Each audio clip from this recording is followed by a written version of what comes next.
2022년 11월 3일 목요일 열린비전교회 새벽기도에 오신 모든 성도 여러분 환영합니다.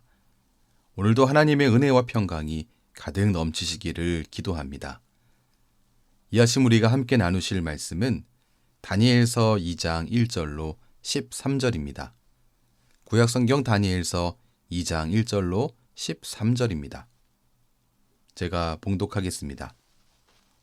느부갓네살이 다스린 지 2년이 되는 해에 느부갓네살이 꿈을 꾸고 그로 말미암아 마음이 번민하여 잠을 이루지 못한지라. 왕이 그의 꿈을 자기에게 알려주도록 박수와 술객과 점쟁이와 갈대아 술사를 부르라 말하매 그들이 들어가서 왕의 앞에 선지라. 왕이 그들에게 이르되 내가 꿈을 꾸고 그 꿈을 알고자 하여 마음이 번민하도다 하니 갈대아 술사들이 아람말로 왕에게 말하되 왕이여 만수무강하옵소서. 왕께서 그 꿈을 종들에게 이르시면 우리가 해석하여 드리겠나이다 하는지라.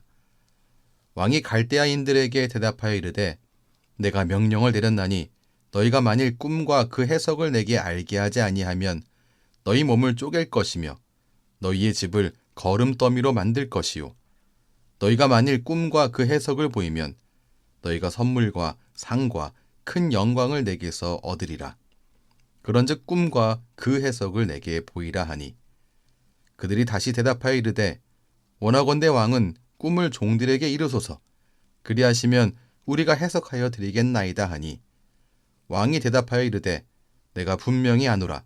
너희가 나의 명령이 내렸음을 보았으므로 시간을 지연하려 함이로다. 너희가 만일 이 꿈을 내게 알게 하지 아니하면 너희를 처치할 법이 오직 하나이니 이는 너희가 거짓말과 망령된 말을 내 앞에서 꾸며 말하여 때가 변하기를 기다리려 함이라. 이제 그 꿈을 내게 알게 하라. 그리하면 너희가 그 해석도 보일 줄을 내가 알리라 하더라. 갈대아인들이 왕 앞에 대답하여 이르되 세상에는 왕의 그 일을 보일 자가 한 사람도 없으므로 어떤 크고 권력 있는 왕이라도 이런 것으로 박수에게나 술객에게나 갈대아인들에게 물은 자가 없었나이다. 왕께서 물으신 것은 어려운 일이라. 육체와 함께 살지 아니하는 신들 외에는 왕 앞에 그것을 보일 자가 없나이다 한지라. 왕이 이로 말미암아 진노하고 통분하여 바벨론의 모든 지혜자들을 다 죽이라 명령하니라. 왕의 명령이 내림에 지혜자들은 죽게 되었고 다니엘과 그의 친구들도 죽이려고 찾았더라. 아멘. 오늘 1절 말씀에서 느부갓네살이 꿈을 꾸고 그로 말미암아 마음이 번민하여 잠을 이루지 못한지라 이렇게 말씀하고 있습니다. 그의 즉위 2년, 그는 잠에서 깰 정도로 강한 느낌을 주었던 꿈을 꾼 것입니다. 이 꿈은 나라의 미래와 관련된 불안한 느낌의 꿈이었습니다. 그러나 이 불안한 느낌은 있지만 그 꿈의 내용은 기억하지 못했기 때문에 그는 번민하여서 잠을 이루지 못했습니다. 이런 느부갓네살 왕의 모습을 볼 때 그가 왕이었어도 별 수 없는 인간이구나 하는 것을 알게 됩니다. 전도서 7장 14절 말씀이 말씀하고 있는 것처럼 하나님은 사람이 그의 장래일을 능히 헤아려 알지 못하게 하셨습니다. 앞으로 일어날 일에 대해서 길조와 흉조를 찾으면서 살고 있는 그의 모습. 정말 왕이어도 별 수 없구나 이런 생각이 듭니다. 하지만 그는 아직 자신이 하나님 앞에서 아무것도 아닌 그런 존재라는 사실을 몰랐습니다. 사실 하나님 없는 인생이었던 느부갓네살은 왕이었습니다. 이런 일이 있을 줄 알고 대단한 투자를 했습니다. 극복하기 위한 나름의 준비를 한 겁니다. 그래서 그가 2절을 보면 박수와 술객과 점쟁이와 갈대아 술사를 불렀습니다.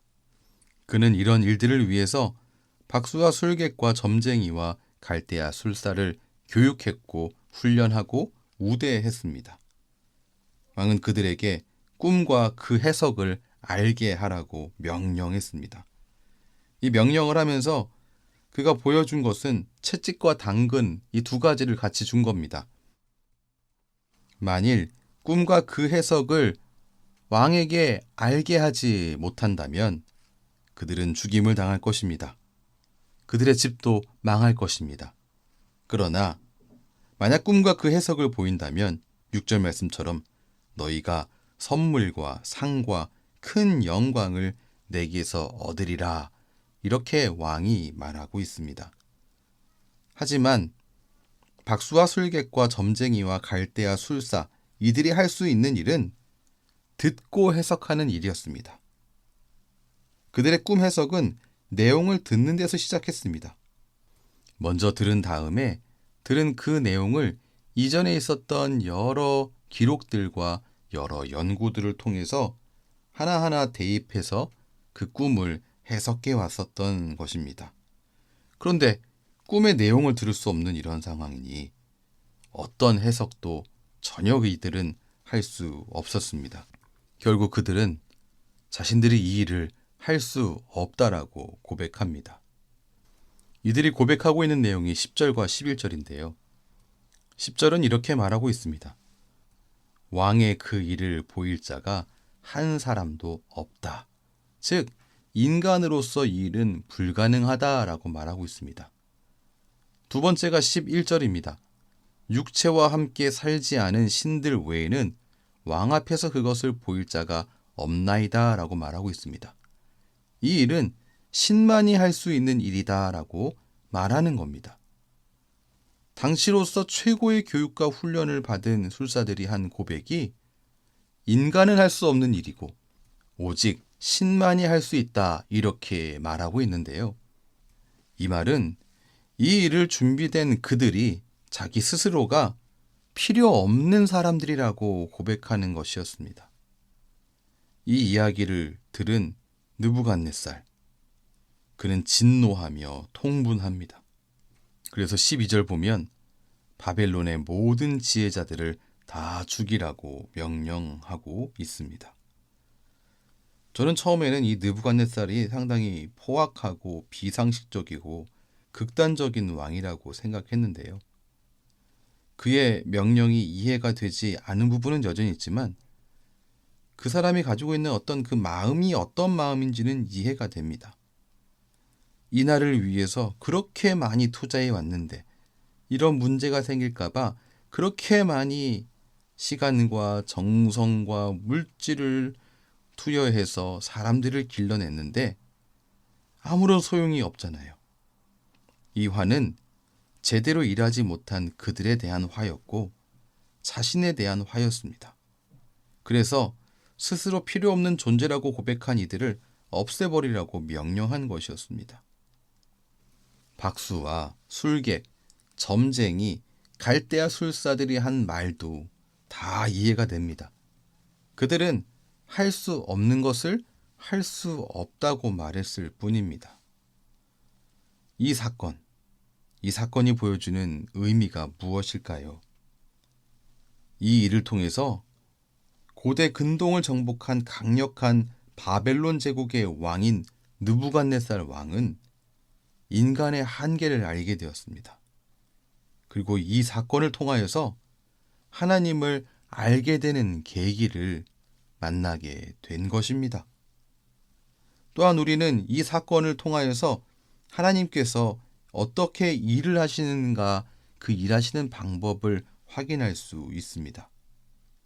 오늘 13절 말씀 보면 왕의 명령이 내림에 지혜자들은 죽게 되었고 다니엘과 그의 친구들도 죽이려고 찾았더라라고 말씀하고 있습니다. 2장 1절부터 12절까지의 이 내용, 이 위기가 다니엘과 세 친구들을 피해가지 못했다라고 하고 있고요. 그리고 다니엘과 세 친구를 이 문제로 끌어들이고 있습니다. 하나님께서 이 일, 느부갓네살이 하나님을 알게 되는 이 일을 위해서 다니엘과 그의 친구들을 끌어들이신 겁니다. 근데 그 모양이 되게 좀 특이합니다. 영광스러운 모습을 통하여서 하나님께서 다니엘과 세 친구를 부르신 게 아니고요. 죽을 위기의 모습을 통해서 이 일을 이루시고 있다는 사실입니다. 사랑하는 성도 여러분, 하나님이 하시는 모든 일은 우리의 계획보다 훨씬 높은 곳에 있습니다. 고린도전서 1장 25절 이렇게 말씀하고 있잖아요. 하나님의 어리석음이 사람보다 지혜롭고 하나님의 약하심이 사람보다 강하니라. 우리는 하나님이 하시는 그 일의 방법이나 그 계획을 완전하게, 온전하게 이해할 수 없습니다. 우리는 미래를 준비할 수 없는 사람들입니다.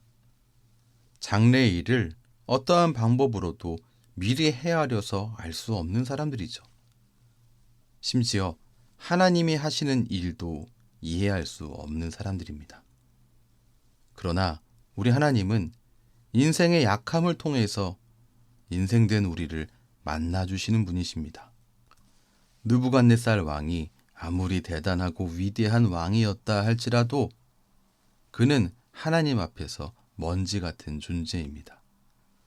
자신의 약함을, 부족함을 깨닫게 될 때, 자신이 아무것도 아닌 것을 깨닫게 되는 그때 그는 하나님을 알게 되는 계기를 만났습니다.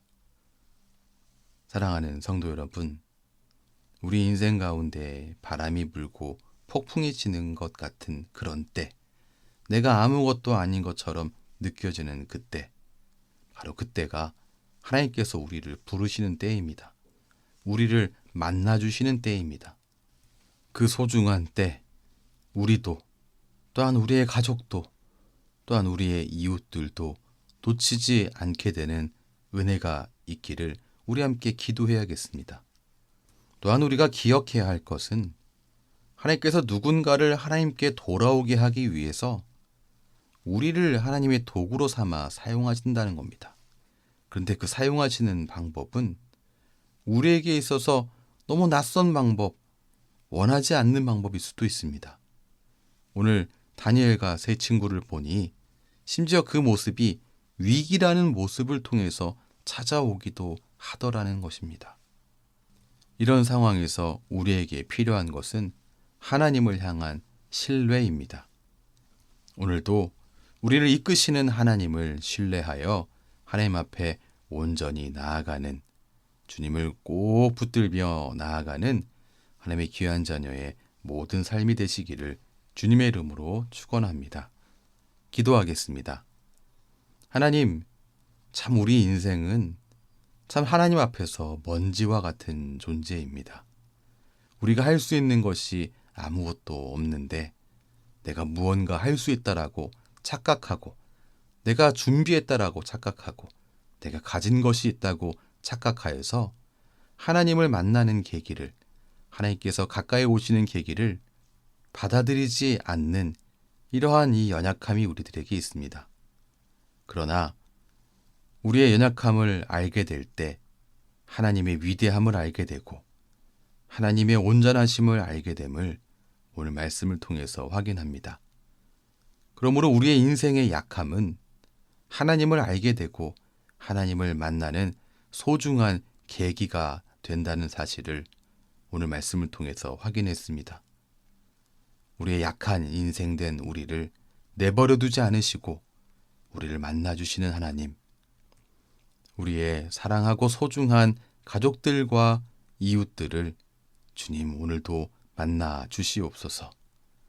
또한 누군가를 하나님께서 돌아오게 하기 위해서 우리를 사용하실 때에 하나님의 도구로 우리를 온전하게 내어드리는 하나님의 귀한 자녀 되기를 원합니다. 우리를 온전히 이끌어 가시는 하나님을 신뢰하는 귀한 걸음으로 오늘도 내디딜 수 있도록 주님 은혜 베풀어 주시옵소서. 예수님 이름으로 기도합니다. 아멘. 우리 주 예수 그리스도의 크신 은혜와 하나님 아버지의 무한하신 사랑과 성령 하나님의 인도하심이 하나님의 귀한 자녀의 모든 삶 가운데에 때마다 일마다 충만하게 넘치시기를 축원하옵나이다. 아멘.